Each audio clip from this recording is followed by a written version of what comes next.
ఏమి నా పుణ్యము నీ మాల వేసే మోక్షమొచ్చే ఎంతమందికుంటుందయ్యా నిన్ను చేరే అదృష్టం ఆనందం పొంగేనయ్యా నిన్ను చూసిన క్షణం తండ్రి నిన్ను చూడంగానే కన్నీరు తన్నుకొచ్చే ఒక్కసారిగా నన్ను గన్న తల్లిదండ్రులు గుర్తుకొచ్చే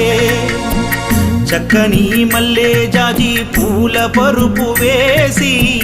బంగారు ఊయల గట్టి ఊయలూపనా